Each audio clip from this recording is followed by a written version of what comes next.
السلام علیکم ورحمۃ اللہ وبرکاتہ۔ الحمدللہ رب العالمین والصلاة والسلام علی سید المرسلین، اما بعد فاعوذ باللہ من الشیطان الرجیم، بسم اللہ الرحمن الرحیم۔ برادران عزیز و معزز خواتین، آج کی اس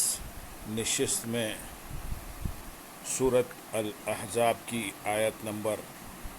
33 کا ترجمہ و تفسیر پیش کرنے کی سعادت حاصل کی جائے گی۔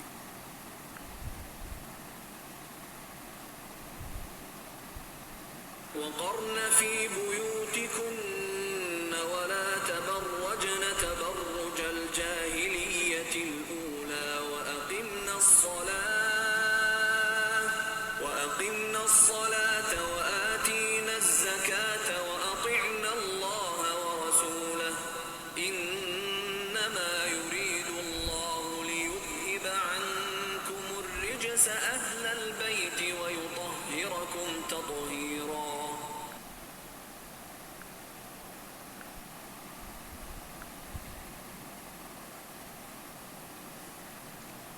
اور اپنے گھروں میں ٹھہری رہو اور بے پردہ نہ رہو، جیسے پہلی جاہلیت کی بے پردگی، اور نماز قائم رکھو اور زکوٰۃ دو اور اللہ اور اس کے رسول کا حکم مانو۔ اے نبی کے گھر والو، اللہ تو یہی چاہتا ہے کہ تم سے ہر ناپاکی دور فرما دے اور تمہیں پاک کر کے خوب صاف ستھرا کر دے۔ یعنی اے حبیب صلی اللہ علیہ وسلم کی ازواج، تم اپنے گھروں میں ٹھہری رہو اور اپنی رہائش گاہوں میں سکونت پذیر رہو، اور شرعی ضرورت کے بغیر گھروں سے باہر نہ نکلو۔ یاد رہے کہ یہ اس آیت میں خطاب اگرچہ ازواج مطہرات رضی اللہ تعالی عنہن کو ہے، لیکن اس حکم میں دیگر عورتیں بھی داخل ہیں۔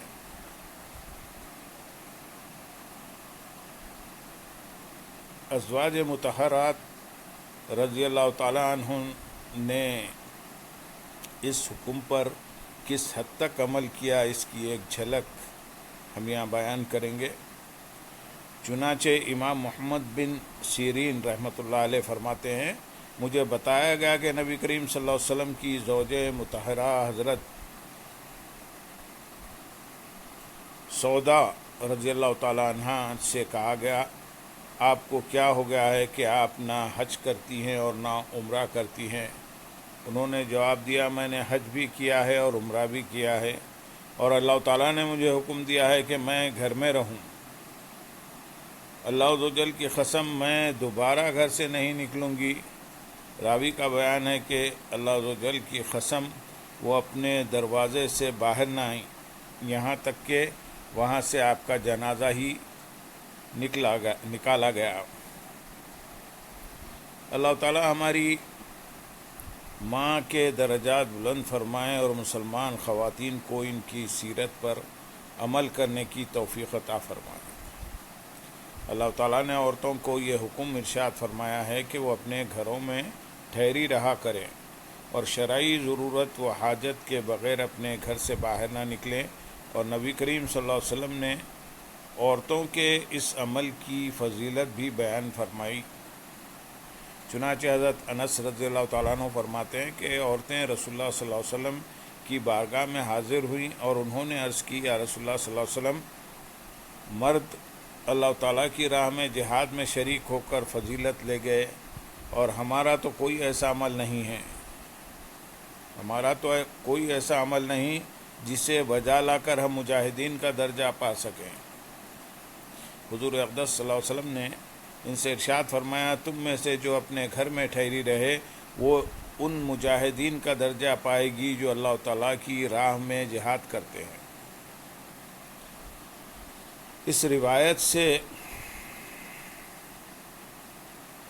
ہمارے معاشرے کی ان عورتوں کو سبق حاصل کرنا چاہیے جو بلا ضرورت شرعی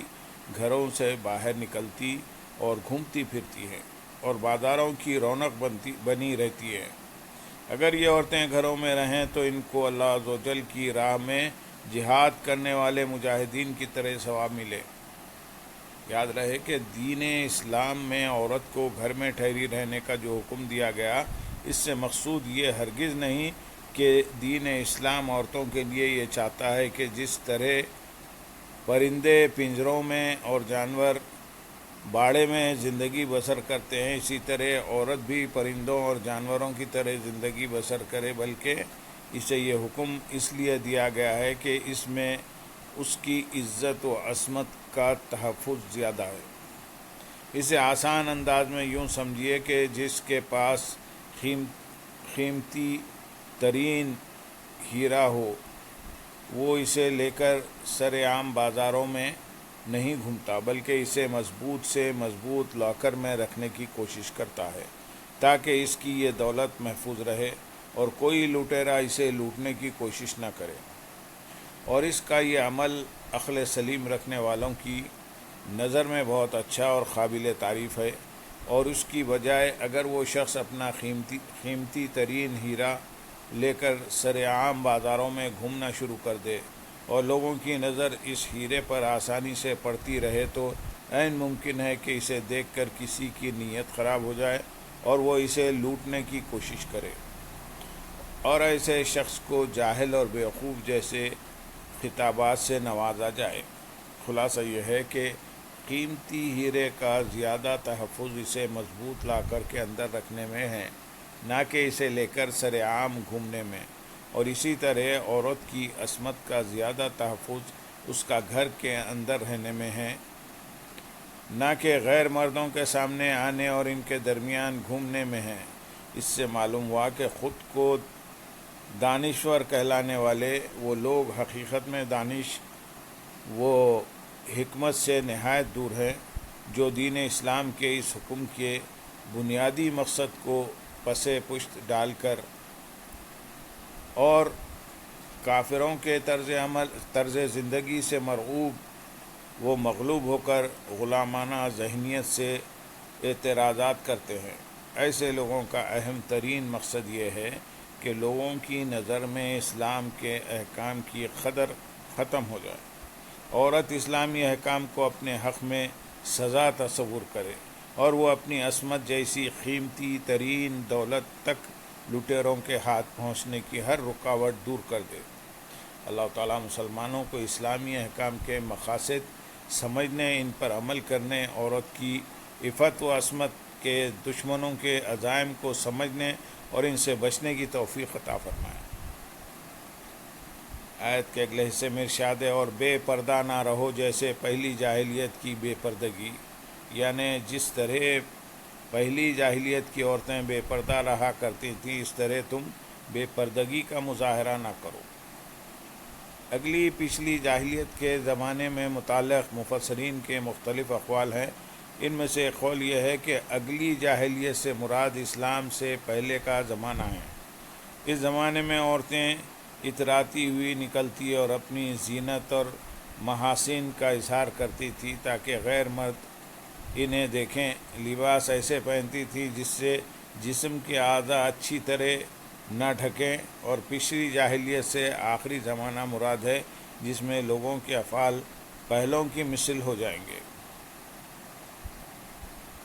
ازواج مطہرات رضی اللہ تعالیٰ عنہن پر پردے کا خوب اہتمام کرتی تھی۔ یہاں ان کے پردے کا حال ملاحظہ ہو، چنانچہ حضرت عائشہ صدیقہ رضی اللہ تعالیٰ عنہا فرماتی ہیں، ہم ازواج مطہرات کے پاس سے سواروں کے قافلے گزرتے تھے اور ہم حج کے سفر میں تاجدار رسالت صلی اللہ علیہ وسلم کے ساتھ احرام کی حالت میں تھی۔ جب سوار ہمارے سامنے سے گزرنے لگتے تو ہم میں سے ہر ایک اپنی چادر کو اپنے سر سے لٹکا کر چہرے کے سامنے کر لیتی، اور جب وہ آگے بڑھ جاتے تو ہم چہرہ کھول لیتی تھی۔ اللہ تعالیٰ امت کی ان مقدس ماؤں کے درجات بلند فرمائے اور ایک طرح سے ان کی بیٹیوں میں داخل مسلم خواتین کو اپنی ماؤں کی سیرت پر عمل پیرا ہونے کی توفیق عطا فرمائے۔ شرم و حیا سے عاری اور بے پردہ عورتوں کا دنیاوی انجام تو ہر کوئی معاشرے میں اپنی نگاہوں سے دیکھ سکتا ہے کہ عزت دار اور باحیا طبقے میں ان کی کوئی قدر نہیں ہوتی۔ لوگ انہیں اپنی ہوس بھری نگاہوں کا نشانہ بناتے ہیں اور ان پر آوازیں کستے اور ان سے چھیڑخانی کرتے ہیں۔ لوگوں کی نظر میں ان کی حیثیت نفس کی خواہش اور ہوس پوری کرنے کا ذریعہ ہونے کے علاوہ کچھ نہیں ہوتی، اور یہی وجہ ہے کہ ہوس پوری ہو جانے کے بعد وہ عورت سے لا تعلق ہو جاتے ہیں، اور بہت سے لوگوں نے دیکھا ہوگا کہ ایسی عورت خود طرح طرح کے خطرناک امراض کا شکار ہو جاتی ہے اور آخرکار عبرتناک موت سے دوچار ہو کر قبر کی اندھیری نگری میں چلی جاتی ہے۔ یہ تو ان کا دنیاوی انجام ہے۔ اب یہاں ایسی عورتوں کا اخروی انجام بھی بیان کیا جائے گا۔ چنانچہ حضرت ابو ہریرہ رضی اللہ تعالیٰ عنہ سے روایت ہے، رسول اللہ صلی اللہ علیہ وسلم نے ارشاد فرمایا کہ جہنمیوں کی دو قسمیں ایسی ہیں جنہیں میں نے اپنے زمانے میں نہیں دیکھا بلکہ وہ میرے بعد والے زمانے میں ہوں گی۔ نمبر 1، وہ لوگ جن کے پاس گائے کی دم کی طرح کوڑے ہوں گے جن سے وہ لوگوں کو ناحق ماریں گے۔ نمبر 2، وہ عورتیں جو لباس پہننے کے باوجود ننگی ہوں گی، مائل کرنے والی اور مائل ہونے والی ہوں گی۔ ان کے سر موٹی اونٹنیوں کے کوہانوں کی طرح ہوں گے۔ یہ نہ جنت میں جائیں گی اور نہ ان کی خوشبو پائیں گی، حالانکہ اس کی خوشبو بہت دور سے آتی ہوگی۔ اس حدیث پاک میں عورتوں کے 3 کام بیان ہوئے جن کی وجہ سے وہ جہنم میں جائیں گی۔ نمبر 1، لباس پہننے کے باوجود ننگی ہوں گی، یعنی اپنے بدن کا کچھ حصہ چھپائیں گی اور کچھ حصہ ظاہر کریں گی تاکہ ان کا حسن و جمال ظاہر ہو، یا اتنا باریک لباس پہنیں گی جس سے ان کا جسم ویسے ہی نظر آئے گا، تو یہ اگرچہ کپڑے پہنے ہوں گی لیکن در حقیقت ننگی ہوں گی۔ نمبر 2، مائل کرنے والی اور مائل ہونے والی ہوں گی، یعنی لوگوں کے دلوں کو اپنی طرف مائل کریں گی اور خود ان کی طرف مائل ہوں گی، یا دوپٹہ اپنے سر سے اور برقع اپنے منہ سے ہٹائیں گی تاکہ ان کے چہرے ظاہر ہوں، یا اپنی باتوں یا گانے سے لوگوں کو اپنی طرف مائل کریں گی اور خود ان کی طرف مائل ہوں گی۔ نمبر 3، ان کے سر موٹی اونٹنیوں کے کوہانوں کی طرح ہوں گی۔ اس جملے کی تشریحات تو بہت ہیں، لیکن بہتر تشریح یہ ہے کہ وہ عورتیں راہ چلتے وقت شرم سے سر نیچا نہ کریں گی بلکہ بے حیائی سے اونچی گردن سر اٹھائے ہر طرف دیکھتی لوگوں کو گھورتی چلیں گی، جیسے اونٹ کے تمام جسم میں کوہان اور اونچی ہوتی ہے، ایسے ہی ان کے سر اونچے رہا کریں گے۔ اگر غور کیا جائے تو ان تینوں میں سے وہ کون سی ایسی صورت ہے جو ہمارے معاشرے کی عورتوں میں نہیں پائی جاتی؟ ہمارے غیب کی خبریں دینے والے آقا صلی اللہ علیہ وسلم نے صدیوں پہلے جو خبر دی وہ آج حرف بحرف پوری ہوتی نظر آ رہی ہے، اور ہمارے معاشرے کی عورتوں کا حال یہ ہے کہ وہ لباس ایسے پہنتی ہیں جس سے ان کے جسم کا کچھ حصہ ڈھکا ہوتا ہے اور کچھ ننگا ہوتا ہے، یا ان کا لباس اتنا باریک ہوتا ہے جس سے ان کے جسم کی رنگت صاف نظر آ رہی ہوتی ہے، یا ان کا لباس جسم پر اتنا فٹ ہوتا ہے جس سے ان کی جسمانی ساخت نمایاں ہو رہی ہوتی ہے۔ تو یہ ظاہر تو کپڑے پہنے ہوئی ہیں لیکن در حقیقت ننگی ہیں، کیونکہ لباس پہننے سے مقصود جسم کو چھپانا اور اس کی ساخت کو نمایاں ہونے سے بچانا ہے، اور ان کے لباس سے چونکہ یہ مقصود حاصل نہیں ہو رہا، اس لیے وہ ایسی ہیں جیسے انہوں نے لباس پہنا ہی نہیں، اور ان کے چلنے بولنے اور دیکھنے کا انداز ایسا ہوتا ہے جس سے وہ لوگوں کے دلوں کو اپنی طرف مائل کر رہی ہوتی ہے، اور خود کا حال بھی یہ ہوتا ہے کہ غیر مردوں کی طرف بہت مائل ہوتی ہے۔ دوپٹے ان کے سر سے غائب ہوتے ہیں اور برقع پہننے والیاں نقاب منہ سے ہٹا کر چلتی ہیں تاکہ لوگ ان کا چہرہ دیکھیں۔ ایسی عورتوں کو اللہ تعالیٰ کے عذاب اور جہنم کی خوفناک سزاؤں سے ڈرنا چاہیے۔ اللہ تعالیٰ ہماری عورتوں کو ہدایت اور عقل سلیم عطا فرمائے اور اپنی بگڑی حالت سدھارنے کی توفیق نصیب کرے۔ یاد رہے کہ ایک باعزت اور حیادار عورت کے لیے اس کی عصمت سب سے قیمتی چیز ہے، اور ایسی عورت کے نزدیک اپنی عصمت کی اہمیت اتنی زیادہ ہوتی ہے کہ وہ اسے لٹنے سے بچانے کے لیے اپنی جان تک قربان کر دیتی ہے۔ اور ہر عقل مند انسان یہ بات اچھی طرح جانتا ہے کہ جو چیز جتنی زیادہ قیمتی ہوتی ہے اس کی حفاظت کا اتنا ہی زیادہ اہتمام کیا جاتا ہے، حتیٰ کہ ان تمام اسباب اور ذرائع کو ختم کرنے کی بھی بھرپور کوشش کی جاتی ہے جو قیمتی ترین چیز کے لٹنے کا سبب بن سکتے ہیں۔ اور دین اسلام میں چونکہ عورت کی عصمت کی اہمیت اور قدر انتہائی زیادہ ہے، اس لیے دین اسلام میں اس کی حفاظت کا بھی بھرپور اہتمام کیا گیا ہے۔ جیسے دین اسلام میں عورتوں کو ایسے احکام دیے گئے جن پر عمل نہ کرنا عورت کی عزت کے لیے خطرناک ہو سکتا ہے۔ مثلاً عورتوں نیز مردوں کو حکم دیا گیا کہ وہ اپنی نگاہیں کچھ نیچی رکھیں۔ عورتوں سے فرمایا کہ اپنی چادروں کو ایک حصہ اپنے منہ پر ڈالے رکھیں، اپنے دوپٹے اپنے گریبانوں پر ڈالے رکھیں۔ نیز دور جاہلیت میں جیسی بے پردگی ہوا کرتی تھی ویسی بے پردگی نہ کریں۔ زمین پر اپنے پاؤں اس لیے زور سے نہ ماریں کہ ان کی اس زینت کا پتہ چل جائے جو انہوں نے چھپائی ہوئی ہے۔ غیر مردوں کو اپنی زینت نہ دکھائیں، اپنے گھروں میں ٹھہری رہیں۔ غیر مرد سے کوئی بات کرنے کی ضرورت پڑ جائے تو نرم و نازک لہجے اور انداز میں بات نہ کریں وغیرہ۔ پھر عورتوں کی عزت و عظمت بیان کرنے کے لیے قرآن میں فرمایا گیا کہ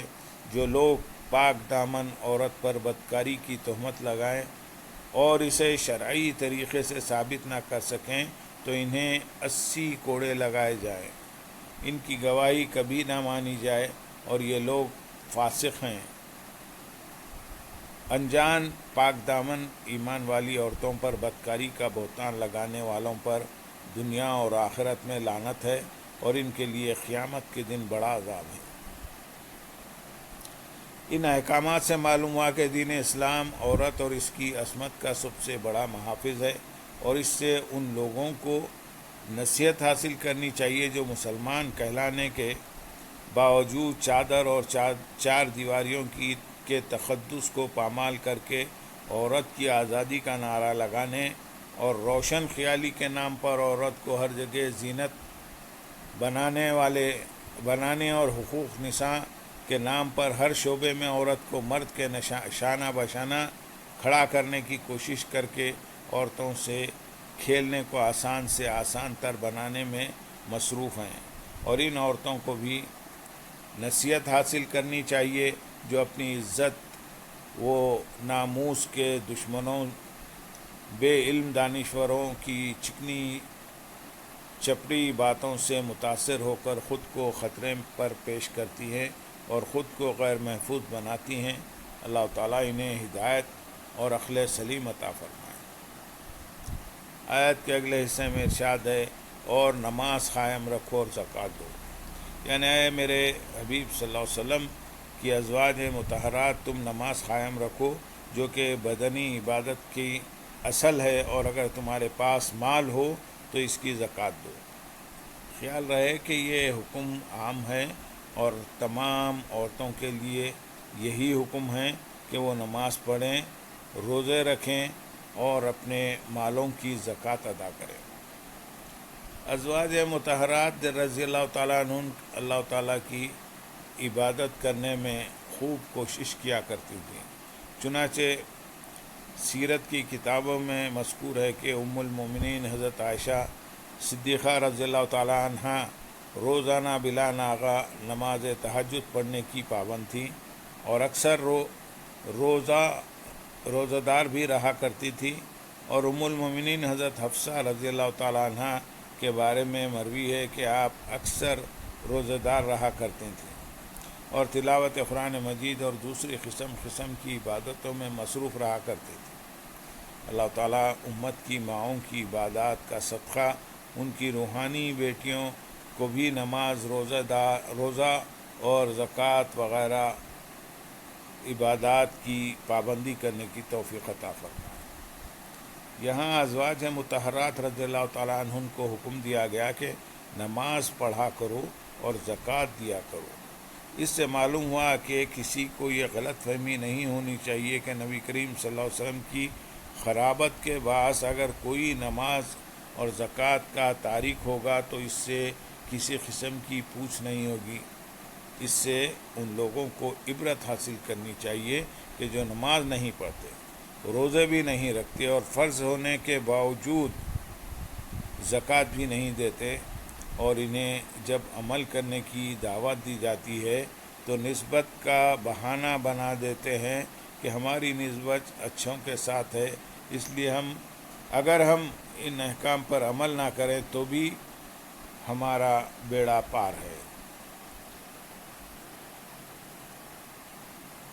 اور اللہ اور اس کے رسول کا حکم مانو، یعنی تمام احکامات اور ممنوعات میں اللہ تعالیٰ اور اس کے حبیب صلی اللہ علیہ وسلم کی اطاعت کرو۔ لہذا تم میں سے کسی کی شان کے لائق یہ بات نہیں کہ جس چیز کا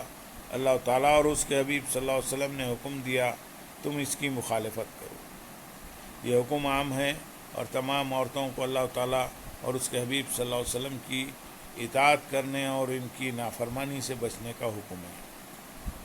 حضور پرنور صلی اللہ علیہ وسلم کی ازواج مطہرات رضی اللہ تعالیٰ عنہن فرائض اور سنتوں وغیرہ میں تو اللہ تعالیٰ اور اس کے